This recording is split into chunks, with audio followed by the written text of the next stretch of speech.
You're listening to Resonating with Emmet O'Malley.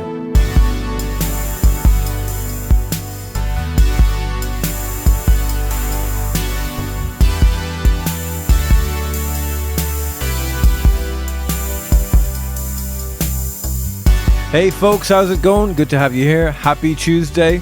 You're very welcome to the show. To support this show, sign up on patreon.com/Emmet O'Malley every month. I release music and videos, and there's a podcast there every single week, all just exclusively on Patreon. But that is how this show gets made. It's really good to have you on here. I've been practicing some magic tricks, my shameful hobby. I'm just going to the room to do my hobby. My old book from the 1920s with card magic, and I love it. It's called Expert Card Technique. You can get that book. It's a good book, but it's complicated. There's some very specific instructions written very carefully in very detailed form, in very tiny little writing. There's a lot of information per square inch. So learning these things is a little bit of a mind fuck, and it takes total concentration. So basically it's the opposite of scrolling on Instagram. And I'm just thinking, I don't really scroll on Instagram anymore. I've actually just taken it off my phone because that scrolling thing can become so addictive, and suddenly I've been here for 8 hours. I just want to buy things now. That kind of thing. I don't want to do that anymore.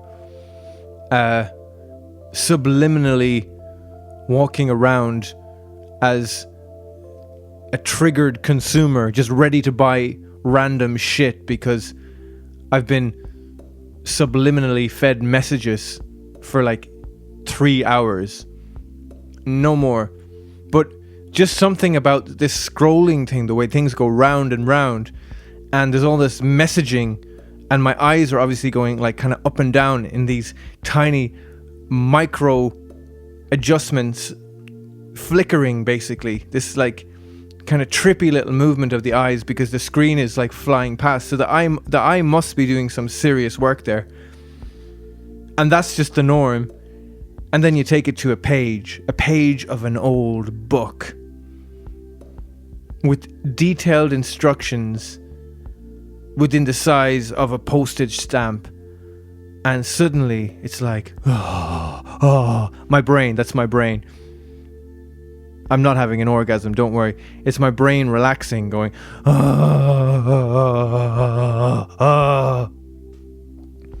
and the eyes are like, thank you. I forgot that reading could be so, what's that? The eye cannot focus on one little bit for longer than, let's say, half a second then. So it's like this training, this retraining. Slow down, eye. Slow down. Okay, just relax. Nothing's flying around in front of you anymore. It's just some really, really small text that's not moving. It's just staying totally still. You can totally relax. And then basically I'm just like asleep. So people today, it's yesterday when you're listening to this, but it's today when I'm recording this. People today started going out and about a little bit more. The next tier has been entered to in the UK lockdown, and it is all a bit funky. It's very, very interesting. Like, I feel like everybody's style and attitude has changed. A certain kind of millennial bohemianism has kind of come in.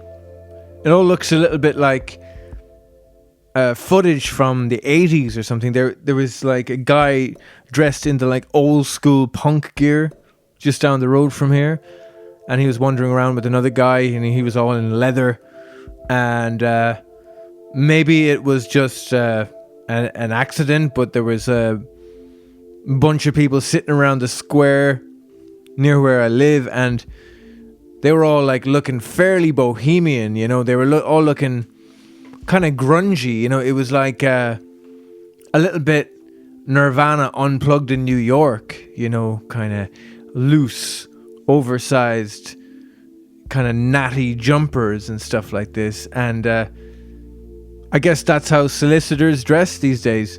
Camera off,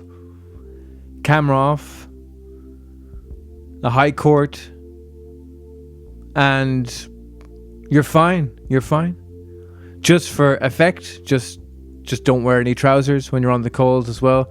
All that kind of thing. But I think there's some kind of superficiality, I think, that potentially is going to start falling away a bit, because if you think about the era that we have been in, and it's like the Instagram era, which came on the back of the, let's say, the music talent show era, which I can't really think of what was before that, but there's a kind of, I think around 2000-ish, this kind of celebrity culture started up. I had a song about it back in the day called Boom in the Sky, and the song is literally about, you know, the boom microphone like following these celebrities around. But it was something like flicking through my television, I feel like I want to cry, watching celebrity reality with the boom living in their sky. A boom living in, a boom living in, a boom living in the sky. It's hard to find a guy who's singing a song without a panel to spur him off. 3 failed singers or producers or whatever, sitting down talking shit talk. Sitting down talking shit talk. And you know what to say? They're eating up your brain today. 'Cause when the cat's away, the mice are gonna play with you. Oh, my little baby is really overweight. Quick, where is the TV show? You're giving me... No. Ooh, my little baby is really overweight. Quick, where is my TV show? You're giving me the clean creeps, Rachel Ray. Do you really have to be so loud? Do you really have to? Do you really have to? You really have to be so loud? Well, you know what to say. They're eating up your brain today. 'Cause when the cat's away, the mice are going to play with you. And then the last one is flicking through my television, I feel like I want to die. Soon we won't believe we're really alive without a boom living in our sky. And that song basically was about people getting used to the idea that it's totally normal for camera crews, documentary, reality TV crews to be following people around everywhere they go. It was like something of a status symbol, like, oh yeah, that's just the crew that's been following me, actually. So the idea of the song was basically just kind of predicting that it will become so normal that so many people, because of the culture that was being created at the time, this, like, it's important to be famous above anything else. Not to have something to say, no, forget about that. No, just to be famous and well known. If you're notorious and well known, that's enough, because then you're going to get validation and everyone's going to want to be like you because you're famous. So that was the culture. So naturally people would start thinking, well, those people have the crew around them everywhere they go, so I just need to have my crew and my team. And maybe I don't need to have a real crew. I could just get like some guys from the local film and TV college to follow me around, and maybe, we could start putting it on YouTube, but it didn't go that way. It went the social media way, and it ended up, I think, with the Instagram stuff and the TikTok stuff via the Facebook stuff and a bit of YouTube. But I guess YouTube is it right now, and I guess this is kind of like it in a weird, ironic sense. But the thing that I thought was going to be happening, the thing that I was writing about, like whatever it was, like 11 years ago, became Instagram and people just posting their stories all the time.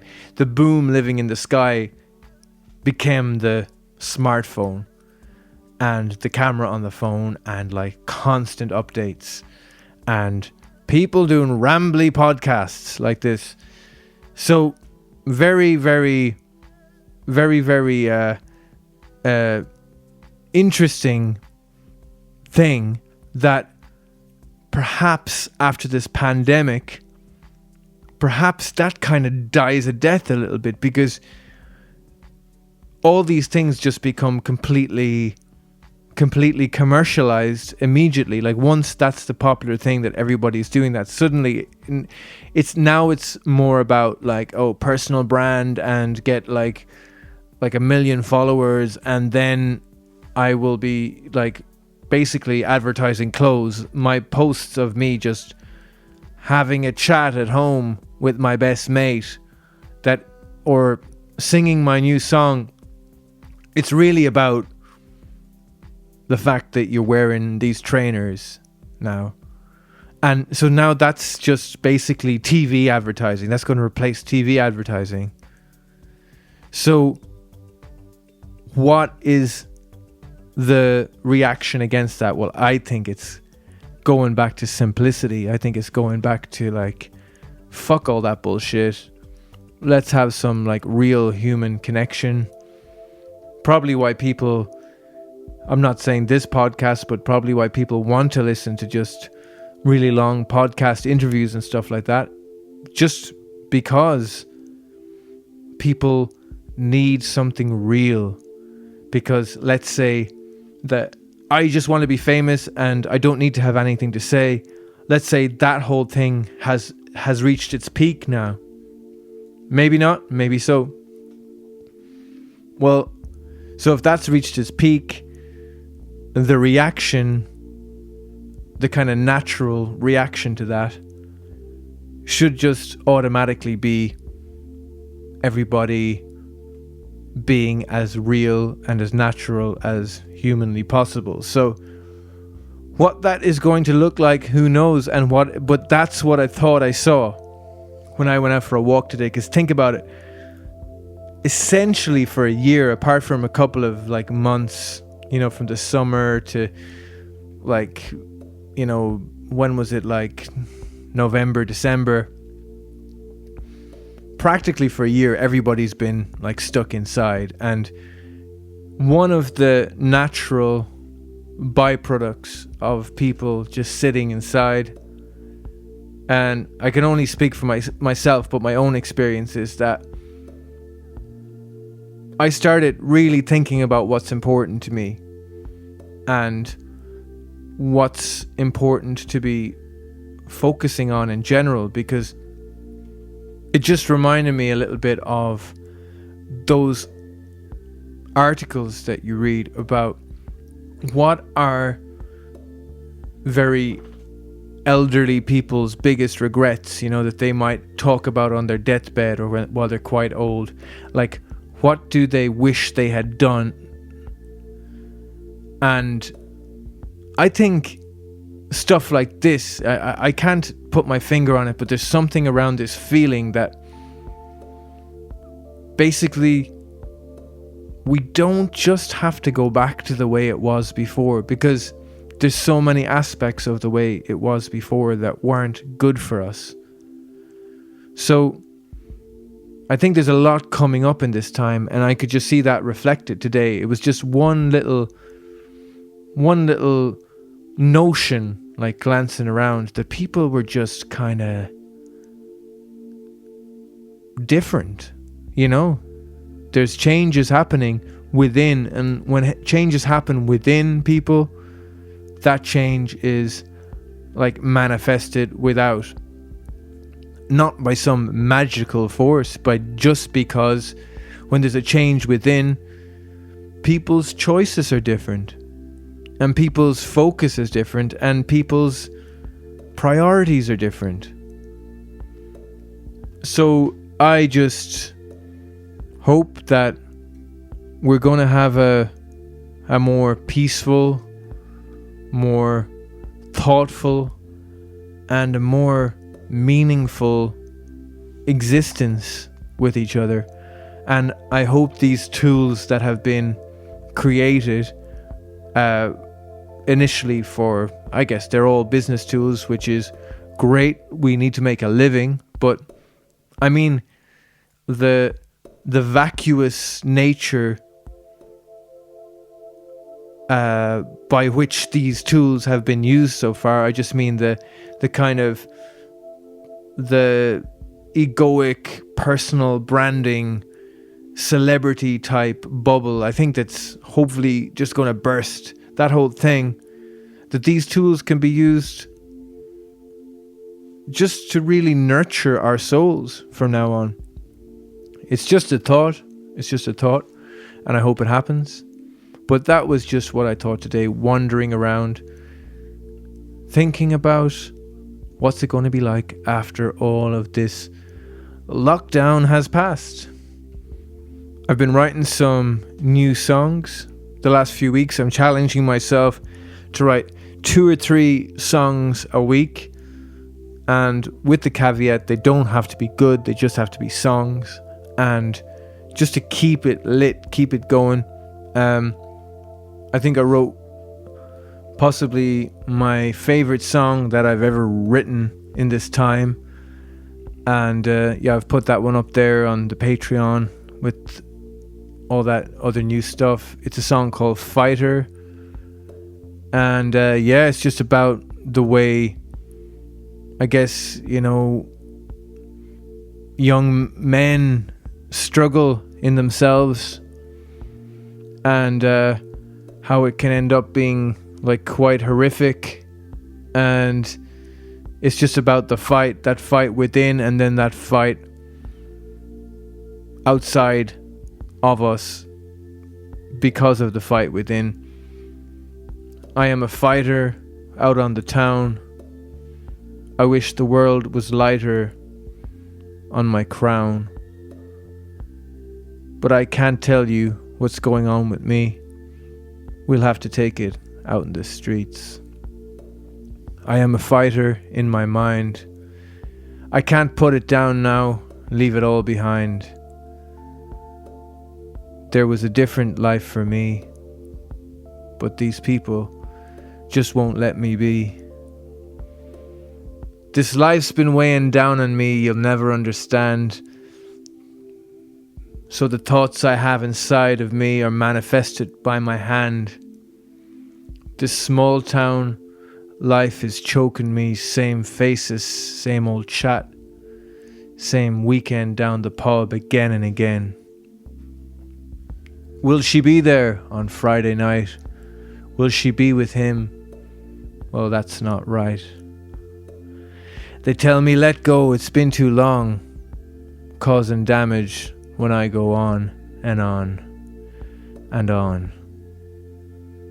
The weeks and months are flying by. I'm pushing 40 soon. There's an emptiness surrounding me, a bleak and soulless gloom. And in my mind, through all my life, I've been challenging despair. But broken bones and broken hearts are all that I've found there. I am a fighter, sitting home alone, with a busted lip now and a broken nose. Work in the morning, back to the grind of burying feelings deep down inside. I'm going to leave it there, folks. Thanks for listening to Resonating with Emmet O'Malley. Again this week, Give us a review and a rating on Apple Podcasts. Give us a follow on Spotify and subscribe on YouTube, Emmet O'Malley Music, and all the social media places. Also, check out my music on Spotify and Apple Music and wherever you listen. There's loads of stuff up there. It's great to have you here in this journey. I will be back with you next Tuesday. And until then, have a lovely week. Bye bye.